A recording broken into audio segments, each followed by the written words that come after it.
조선일보 위클리 비즈팀 홍준기 기자라고 합니다. 조금 무거운 제목의 책이지만 여러분들이 투자나 경제 현상, 산업 발전에 대해서 이해하는 데 도움이 될 것 같아서 들고 나오게 됐습니다. 다음 그림을 보실까요? 이 그림은 누가 그린 그림일까요? 챗 GPT라는 생성형 AI 프로그램과 연계된 달리라는 프로그램이 있는데요. 그 달리라는 프로그램으로 그린 비트코인 반감기에 대한 그림입니다.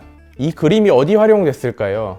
바로 조선일보 지면에 들어갔습니다. 저도 지면을 확인하다가 이 그림을 그린 사람을 보고 깜짝 놀랐는데요. 경제기사나 산업기사는 이미지를 찾기가 매우 어렵습니다. 비트코인이 동전 모양이나 지폐가 있는 것도 아니고 그 가상 공간에서 거래되는 주식처럼 거래되는 거기 때문에 실물이 없습니다. 정밀하게 AI에게 명령을 내려주면 비트코인이다. 이 반감기라고 생성되는 비트코인의 양이 줄어드는 시기가 다가온다. 그러면은 이런 그림을 상징하는 그림을 그려달라라고 잘 지시를 하면 이런 그림이 뚝딱 나오는 겁니다. 다음은 엔비디아 주가를 볼까요? GPU, 그래픽 처리 장치를 만드는 기업입니다. 최근 들어서 주가가 날아가고 있는 모습을 볼 수 있죠. 마치 이렇게 로켓을 쏘아 오르듯이 오르는데 사실 작년에도 주가가 많이 올라서 올해도 주가가 많이 오를까 저도 생각을 하고 많은 사람들이 저건 버블이다. 저건 이제 그만해야 된다고 얘기를 했는데 올해도 주가가 많이 오르고 있습니다. 왜냐? 생성형 AI 같은 AI 프로그램은 수많은 연산을 동시에 처리해야 되거든요. 그럴 때는 엔비디아의 GPU를 활용한 AI 반도체가 필수적인 재료가 됩니다. 그렇기 때문에 엔비디아의 반도체가 더 많이 필요할 거라는 생각을 하고 수많은 투자자가 엔비디아 주식을 사고 있는 것인데요. 국내의 돈나무 언니라는 별명으로 유명한 캐시우드 같은 경우에는 엔비디아 주식을 계속 팔고 있습니다. 반도체 같은 경우에는 좀 시클리컬한 주식이라고 해서 경기를 타고 재고가 남아서 결국에는 과잉 공급된 엔비디아 반도체 때문에 엔비디아 주가가 떨어질 거라고 예측을 하는데요.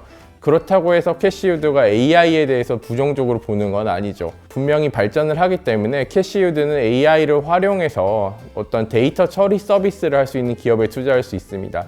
하지만 앞서 얘기한 오픈 AI도 미국에 있는 스타트업이고 마이크로소프트, 미국 기업이 대부분의 지분을 많이 가지고 있습니다. 엔비디아 역시 CEO는 젠슨 황이라는 아마 이분이 대만계일 텐데요. 하지만 미국 사람이고요. 그리고 캐시우드가 엔비디아의 대체제로 얘기하는 IT 기업들도 대부분 미국 기업입니다. 그럼 오픈 AI와 엔비디아와 제가 말씀드린 AI 기업의 공통점은 무엇일까요? 모두 다 미국 기업이라는 것이 공통점입니다. AI라는 이야기를 할 때 여러분들이 들어보는 기업의 이름들은 대부분 미국 기업일 거고요. SK 하이닉스나 삼성전자도 AI와 관련된 산업에 대해서는 종종 언급이 됩니다. 하지만 우리는 유럽 기업이 언급되는 것을 찾아보기 어렵죠.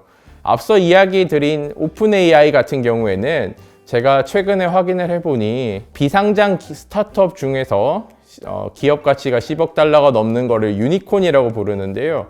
유니콘 기업 가치 순위를 보면 1위가 흔히 알고 있는 틱톡의 모회사인 바이트댄스가 1등이고요. 2등이 일론 머스크의 스페이스X, 3등이 아까 말씀드린 오픈 AI입니다. 그래서 스타트업, 그러니까 미래의 기술을 담아내는 작은 기업들을 대부분 다 미국 기업이 독식하고 있고 아까 말씀드린 바이트댄스처럼 중국 기업은 많은데 유럽 기업은 24위에 있는 셀로니스라는 독일 기업이 제일 순위가 높습니다. 이것도 데이터 처리 기업인데요. 그만큼 20등 안에도 들지 못할 만큼 앞으로 어떤 미래 기술 영역에서 유럽의 어떤 영향력이 매우 작아지고 있다는 것을 보여줍니다. 엔비디아는 게임을 잘 돌아가게 하는 반도체인 GPU를 만드는 곳이었다고 해요. 이런 것처럼 물론 저도 엔비디아가 AI 시대를 조금 대비한 측면도 있고 어떤 시대적인 그런 수요가 잘 맞았던 부분도 있을 것 같은데요. 어떤 게 더 크게 작용했는지는 모르겠지만 우리도 미국 기업의 가진 힘을 엔비디아를 통해서 좀 볼 수 있을 것 같습니다. 이 책을 쓰고 나서 제가 제일 많이 들었던 얘기가 유럽이 가난해? 라는 이야기였습니다. 왜 그럼 이런 책을 쓰게 됐을까요? 지금 보시는 화면을 보면 이게 바로 유럽 국제정치경제센터라는 ECIP라는 곳에서 만들어낸 보고서의 제목입니다. 잘 보시면 유럽을 하나의 나라, EU를 하나의 나라 아니면 미국의 한 주 정도로 생각하고 1인당 GDP를 계산해서 미국 50개 주랑 넣었을 때 유럽의 순위가 한 48등, 그러니까 미국 50개 주와 유럽을 하나의 주로 봤을 때 51개 중에 순위가 49등이죠. 네, 뒤에 두 곳밖에 없다라는 그런 걸 의미를 담은 보고서이거든요. 그래서 이 보고서를 보고 월스트리트 저널이나 파이낸셜 타임스 같은 미국이나 영국의 유력 매체에서 이런 뉴스를 크게 다루게 됐고요. 저희도 이 주제를 가지고 위클리 비즈팀에서 기사를 한번 쓰고 이거는 괜찮은 주제다. 우리가 우리의 미래를 고민하는 측면에서도 충분히 다뤄볼 만한 주제라고 생각해서 책으로 만들어 본 것입니다. 미국과 EU의 달러 기준 전체 GDP입니다. 자, 한번 보시면 빨간 선이 미국이고요. 파란 선이 유럽입니다. 자, 보시면 이게 1980년대부터 그림이 그려져 있는 IMF 데이터거든요. 파란 선이 점점 밑으로 처지고 빨간 선이 밑으로 치솟는 그림을 볼 수 있습니다. 그만큼 이 갭이 커지고 있고요. 이 그림의 끝은 2028년인데 미국과 유럽의 GDP 격차가 계속 늘어난다는 것을 보여주고 있습니다. 자, 이 그림은 영국과 영국의 식민지였던 어떤 영연방의 그림을 나타낸 거고요. 이 진한 파란색이 과거의 영국 식민지였던 곳입니다. 캐나다도 있고요. 남아공도 있고 인도도 있고 저 밑에 호주도 있을 거고요. 그래서 왕위가 교체되면서 나는 왕의 지위를 인정하지 않겠다고 하지만 아직도 영국 왕을 어떤 왕의 존재로 받아들이고 영연방이라는 거를 하나의 멤버십으로 유지를 하고 있는 나라들이 있습니다. 이 영연방 국가들은 모여서 커먼웰스 게임이라는 어떤 올림픽 같은 체육대회도 하고 있거든요. 원래는 영국이 이 영연방 국가 중에서도 당연히 GDP가 제일 컸습니다.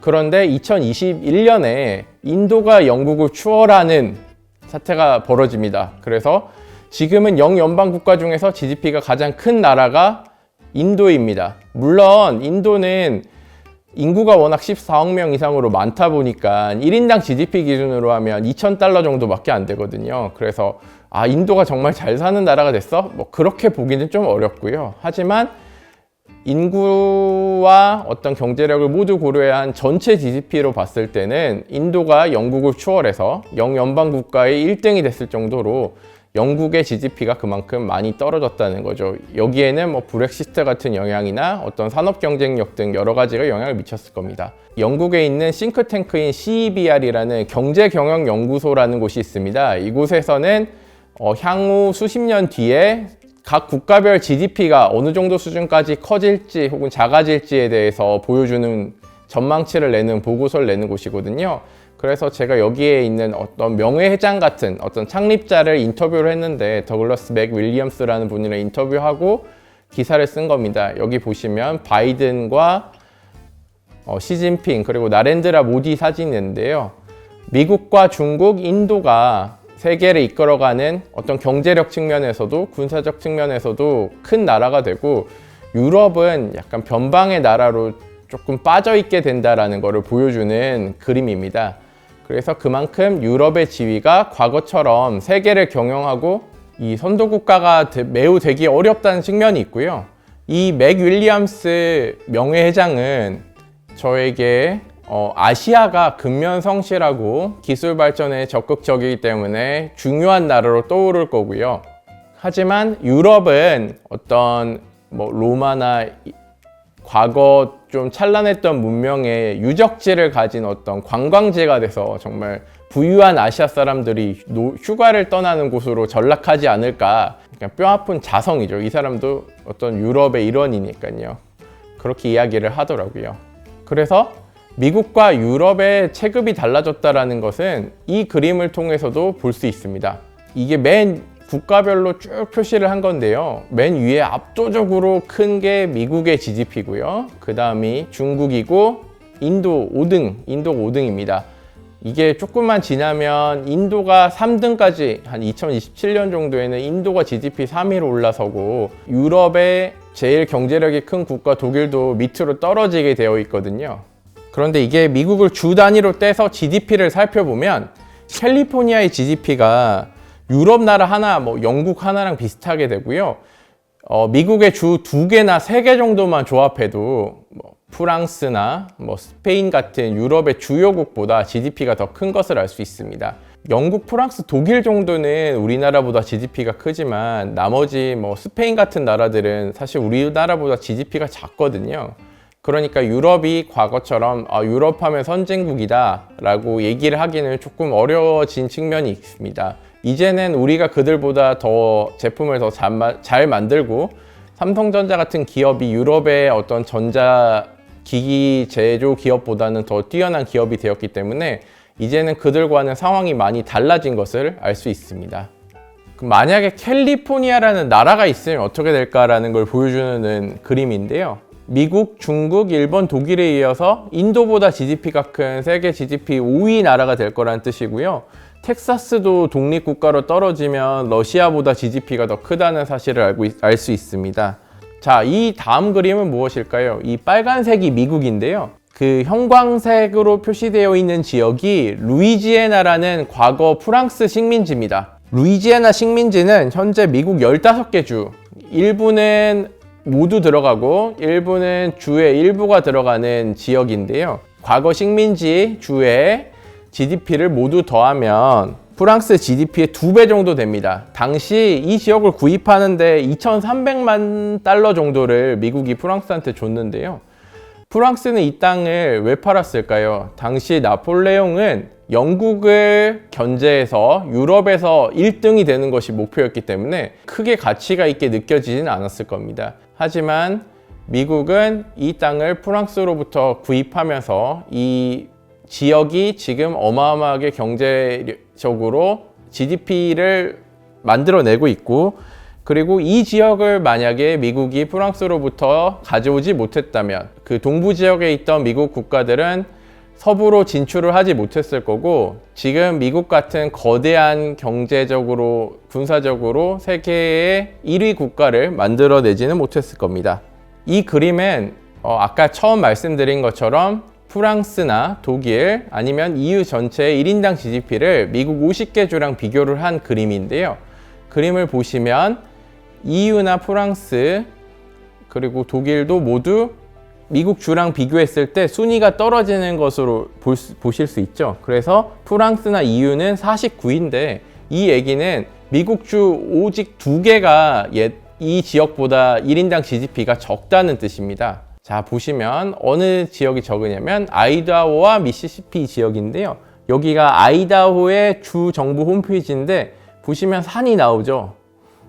그리고 미시시피를 검색하면 그 해변이나 강이 나옵니다. 그러니까 여기 한 곳은 산촌이고 한 곳은 어촌 비슷한 곳이라서 두 지역 모두 구글에서 미국에서 가장 적게 개발된 지역, 덜 산업화된 지역이라고 검색을 하면 이 지역들이 나옵니다. 그러니까 우리나라로 따지면은 이렇게 농촌, 산촌, 어촌 같은 주가 미국에도 있는데 그런 지역이 제외하면 모두 유럽 국가보다 1인당 GDP가 높은 더 부자 지역이라는 거죠. 글로벌하게 큰 매출 기준으로 규모가 큰 대기업을 가려내는 지수가 포춘 500, 아이다호에는 아마 1개 정도가 있을 거고 미시시피에는 없을 겁니다. 그만큼 미국에는 수많은 글로벌 대기업들이 있는데 이들 지역에는 어떤 산업적인 기반이 크지 않은데 이런 지역을 제외하면 유럽 국가보다 다 부자인 지역이란 뜻이죠. 유럽은 그나마 괜찮은 지역이 네덜란드 같은 지역인데요. 여기 이 기사의 내용이 뭐냐 보면 ASML이라는 반도체 제조 기업이 있습니다.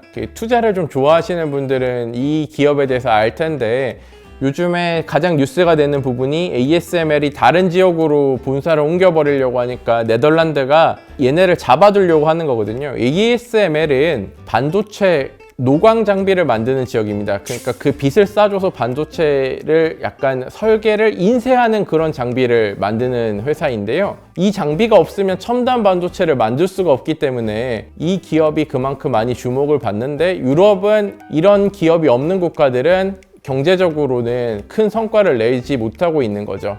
1인당 GDP에 대해서 살펴봤는데 평균 연봉에 대해서 살펴보면 어떨까요? 이 그림을 보시면 미국이나 영국, 프랑스, 독일, 이탈리아, 스페인의 1인당 평균 임금, 근로자 평균 연봉이 나와 있는데요. 미국이 7만 7천 달러 수준이어서 그 영국이나 프랑스, 독일, 이탈리아, 스웨덴 등 5만 달러, 4만 달러 수준인 국가를 월등하게 뛰어넘고 있는 걸 볼 수 있습니다. 아, 월급 많이 준다고 무조건 좋은 거냐? 아, 그건 아니죠. 미국은 해고가 쉽기 때문에 유럽 국가들에 비해서 해고 스트레스가 큽니다. 그만큼 경기 상황에 따라서 해고가 유연하다 보니까 근로자 개인의 측면에서는 불안감을 느끼고 투잡, 쓰리잡을 뛰는 사람들이 막 늘어나고 있을 정도로 스트레스를 많이 받는다고 합니다. 그리고 미국 사람들은 근로시간도 훨씬 더 긴 편이고요. 그렇기 때문에 미국인들이 무조건 돈 많이 버니까 행복하다라고 할 수는 좀 없는데, 그럼에도 유럽 사람들보다 미국인들이 훨씬 부유하다라는 평은 할 수 있습니다. 그래서 이거는 S&P 500, 미국 증시 대표 지수 중 하나입니다. 그 500개의 기업 중에서 근로자 평균 연봉이 얼마나 되나 라고 보면, 이 1등인 비치 프로퍼티스라는 기업은 카지노 시설을 보유하고 임대해주는 카지노 리츠 기업입니다. 그래서 여기는 이제 직원 숫자가 30명인가 40명밖에 안 돼서 여기가 41만 달러는 되는데, 이건 조금 예외적인 사유고요. 하지만 메타, 그러니까 페이스북이나 알파벳, 그리고 전자상거래 기업, 그리고 인애쉬, 그리고 제약사인 인사이트 등을 보면 다 20만 달러 넘는 연봉을 받고 있는 걸 볼 수 있습니다. 이게 중위 연봉입니다. 그러니까 이 회사를 다니는 사람을 쭉 세워놓고 100명이라고 하면 가운데 50등의 연봉이 이 정도 된다는 거니까 이 어마어마한 연봉을 받고 있다는 거를 알 수 있죠. 자, 이건 애플의 주가인데요. 아까 보여드렸던 엔비디아처럼 최근 2020년대 와서 크게 상승한을 볼 수 있는데, 이 그림을 가져다 놓은 이유가 뭐냐면 2007년에 스티브 잡스가 스마트폰을 발표합니다. 스마트폰에서 앱을 통해서 서비스를 이용하는 시대가 열리기 시작하는데요. 2007년에 스마트폰 혁명이 처음에는 무슨 의미인지 잘 몰랐지만 지금은 우리가 스마트폰이 일상생활의 일부가 되어 있지 않습니까? 그렇기 때문에 스마트폰 같은 거를, 그러니까 어떤 개념을 새롭게 만드는, 단순히 뭐 갤럭시 23, 24 이렇게 제품을 업계를 업데이트하는 것이 아니라 새로운 개념을 만들어내는 것이 미국 기업의 힘이라는 걸 볼 수 있습니다. 완전 새로운 개념의 제품을 만들어내는 기업들은 미국의 주가 상승, 이런 어떤 비약적인 주가 상승의 흐름을 가져가게 되는데요. 하지만 이러한 애플조차도 최근에는 AI 투자가 미흡했다, 중국 내 매출이 줄어든다, 악재가 겹치면서 주가가 떨어지고 시총이 빠지고 있습니다.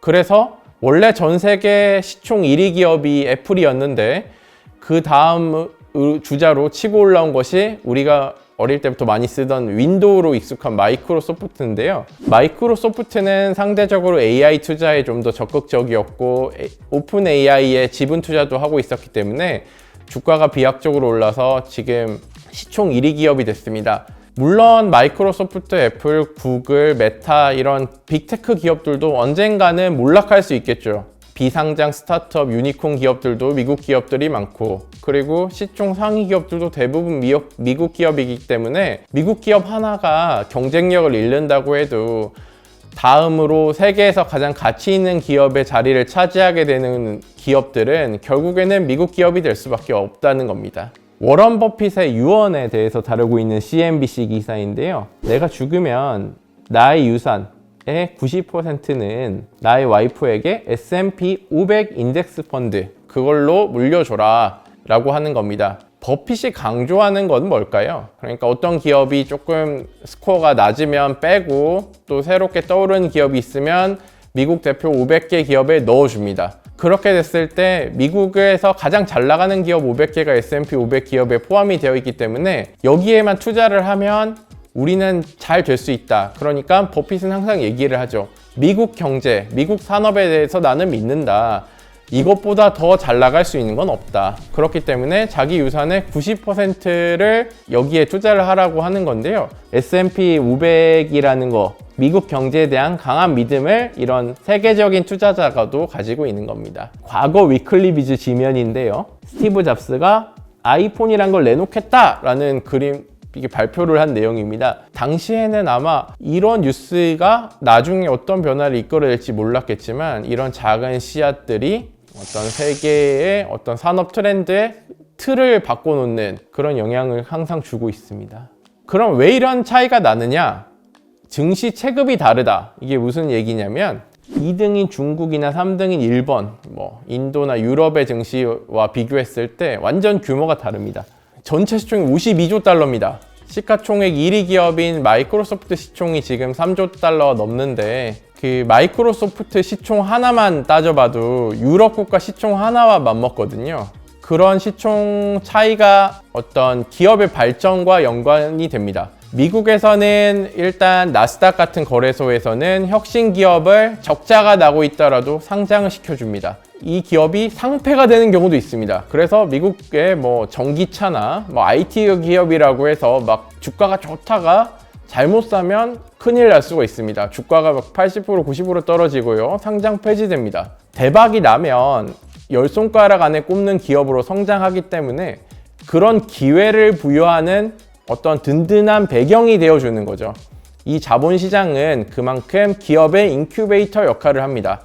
만약에 테슬라가 이런 미국 증권시장의 지원을 받지 못했다면 적자를 보고 있는 상황에서 투자금을 끌어모으고 세계 곳곳에 기가팩토리라고 하는 거대한 공장을 짓지 못했을 거고요. 구글이라는 회사가 과연 지금처럼 스마트폰 세계에서 앱 마켓을 장악하는 만큼 이 어떤 기초 인프라를 깔 수 있었을지는 의문입니다. 그렇기 때문에 제가 작년에 나스닥 거래소의 수석 이코노미스트인 필 맥킨토시라는 분이랑 이야기했을 때도 그분들은 자랑스럽게 이야기를 하죠. 우리는 가망이 있는 기업에 투자를 몰아줘서 그들이 성장할 수 있는 자양분이 된다. 물론 실패할 수도 있지만 이들 기업이 지금 글로벌 대표 기업으로 자라난 것이 아니냐라고 얘기를 하는 거죠. 그래서 아까 말씀드렸던 것처럼 마이크로소프트 시총은 유럽의 영국이나 독일, 프랑스의 국가 전체 시총이랑 맞먹습니다. 그러면 왜 유럽은 시가총액이 이렇게 작을까요? 유럽에도 예를 들어서 프랑스 명품 기업인 LVMH 그리고 최근 비만 치료제로 크게 주목받고 있는 노보 노디스크가 있습니다. 유럽은 기본적으로 모든 기업이 채권을 발행하거나 은행에게서 돈을 빌리는 자금 조달 구조를 가지고 있죠. 은행에서 다들 돈 한번 빌려 보셨을 겁니다. 그러면 은행은 내가 갚을 수 있을지 없을지 엄청 따지지 않습니까? 서류 다 가져와라, 소득, 세금, 여러 가지 서류를 요구를 하죠. 담보도 요구를 합니다. 그렇다면 테슬라나 구글 같은 기업이 유럽에 있었다면 그렇게 적자를 보고 있는 기업에 선뜻 돈을 빌려줬을까요? 아마 자금 조달에 매우 어려움을 겪었을 겁니다. 특히 유럽의 스타트업들은 유럽 내부의 자금만 끌어와서는 크게 성장하기가 어렵습니다. 미국 기업은 어떤 자본시장을 통해서 이렇게 날아오를 동안 유럽 기업은 이 10위 리스트 안에 전혀 들어올 수가 없는 거죠. 자, 이게 유럽 기업의 좀 처량한 처지를 보여주는 것이 암홀딩스라고 하는 영국의 반도체 설계 기업과 소프트뱅크라는 일본의 손정희 회장이 이끄는 투자회사 사이의 관계입니다. 지금 암홀딩스가 AI 훈풍을 받고 주가가 쭉쭉 오르다 보니 소프트뱅크가 보유한 암 시총이 어느덧 소프트뱅크 전체 시총보다 더 커졌습니다. 그래서 소프트뱅크가 일본 증시 시가총액 한 10위 정도 되는 기업인데요. 소프트뱅크가 많은 지분을 가지고 있는 암 시총은 이거보다 훨씬 큽니다. 미국은 그리고 위로는 캐나다, 아래로는 멕시코처럼 사이가 좋은 나라들로 둘러싸였기 때문에 육로로 침범을 받을 가능성도 적습니다. 그리고 에너지도 훨씬 좋죠. 우크라이나 전쟁이 터진 이후 러시아가 독일로 가는 가스관을 잠궈버리니까 독일에서는 에너지난이 발생했습니다. 그래서 심지어는 나무를 연료로 삼는 난로 같은 게 팔려나가고 천연가스 가격이 뭐 호주 같은 데서 천연가스전에서 노동자들이 파업한다고 하면 막 수십 %씩 한 번에 오르는 그런 에너지 불안을 나타내고 있는데요. 미국 같은 경우에는 전 세계에서 가장 많은 원유와 석유 관련 제품을 합쳤을 때 생산량이 제일 많습니다. 텍사스를 사실 멕시코와의 전쟁을 통해서 거의 빼앗다시피 하고요. 알래스카를 러시아의 헐값에 사옵니다. 얼어있는 땅을 살까라고 했는데 알래스카에서도 석유가 나옵니다. 예를 들어서 뭐 부동산 투자자라고 하면 땅 투자를 하는 족족 높은 수익을 올리는 어떤 복받은 나라였던 거죠. 그렇기 때문에 에너지 불안이 없다는 것, 그리고 최근에 셰일가스라고 해서 과거에는 채굴 기술상 채굴이 좀 어려웠던 것까지 꺼내 쓸 수 있게 되면서 미국은 어떤 에너지 불안을 이겨내고 있습니다. 이 점도 미국이 빠르게 성장하는데 도움이 되고 있죠. 저희 책에는 켄 피셔가 한 챕터를 써준 내용이 있거든요. 그래서 이런 월가의 어떤 전설적인 투자자가 어떻게 보느냐, 미국과 유럽의 차이가 뭐냐, 적극적으로 투자를 할 수 있는 투자와 예금 채권 위주의 투자는 아까 말씀드렸고요. 파편화된 증권시장, 그러니까 미국은 뭐 캘리포니아 증권시장, 텍사스 증권시장 이렇게 나눠져 있는 게 아니라 유럽 규모의 증권시장이 하나로 합쳐져 있는데, 유럽은 통합 증권시장이 없고 네덜란드 증권시장, 프랑스, 영국 증권시장 다 따로 있기 때문에 규제도 차이가 있고, 그렇기 때문에 대규모 자금을 조달하기 어렵다고 합니다. 물론 유럽에 있는 경제 금융 전문가들한테 물어보면 유럽이 통합 자본시장을 이뤄낸다고 해도 규모가 미국에 크게 미치지 못할 거다라고 얘기를 하지만 그마저도 작은 나라 단위로 쪼개져 있으니까 성장이 어렵다. 그리고 명확한 규제와 모호한 규제. 미국은 뭐뭐뭐는 해서는 안 되는데 나머지는 문제가 없는 한 니네가 다 도전을 해보라고 규제를 한다면, 어떤 자본시장이나 어떤 기술 규제에 있어서 유럽은 되게 도덕적인 기준을 들이대기 때문에 그것을 충족하면 기업들이나 어떤 자본시장의 플레이어들이 이게 규제가 어긋나는지 부합하는지를 파악하기가 좀 어렵다는 겁니다. 기업가 정신, 무슨 스티브 잡스처럼 어떤 도전적인 기업가가 있느냐 없느냐 차이가 있을 거고요.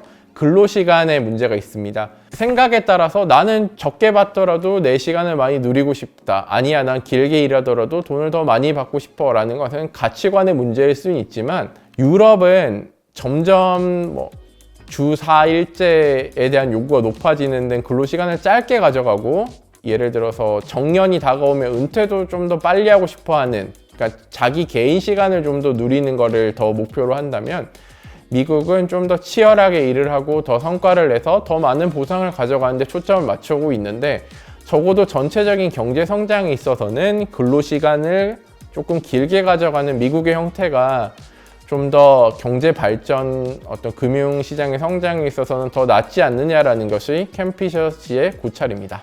특파원을 하고 있는 월스트리트 저널 특파원이 쓴 기사입니다. 유럽 사람들은 가난해지고 있다. 우린 점점 더 안 좋아지고 있어. 이런 제목까지 기사로 나오는 건데요.